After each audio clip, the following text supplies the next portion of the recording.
牛嘅朋友今年會有3台星啦，咁呢一粒吉星咧係對提升地位有幫助噶。嗱，不過咧同時所見嘅凶星亦都唔少啊，咁包括咗有五鬼、官符同埋浮沉星啦，咁所以做起事上嚟咧都唔係完全順利噶。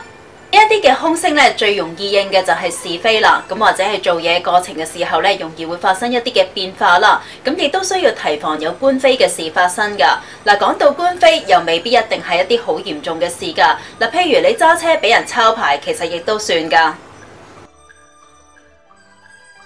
事業方面啊，咁今年咧會有3台呢一粒吉星啦，咁代表咗容易會得到地位嘅提升噶。咁最直接嘅表現當然就係指升職啦。嗱，另外亦都可以代表咗會得到老闆嘅賞識重用噶。嗱，不過都要記住啦，吉星還吉星啊，咁都唔可以自己偷懶噶，咁都要靠自己嘅努力爭取表現，咁先會得到噶。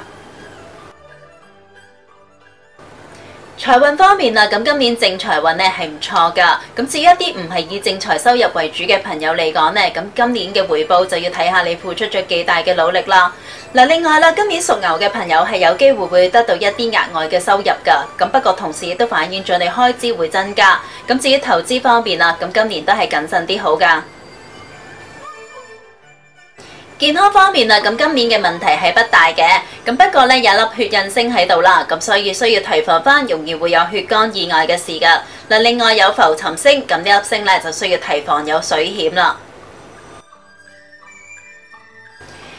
感情方面啊，咁由於今年咧係有華蓋星啦，咁呢粒星咧係代表咗精神孤獨或者係有精神孤單嘅感覺噶，咁所以咧亦都容易會影響感情方面嘅運勢。如果你係已經有伴侶嘅，咁你就需要多啲時間同你嘅伴侶溝通，維持良好嘅關係。如果你係未有伴侶嘅，咁今年咧發展嘅機會就不大啦。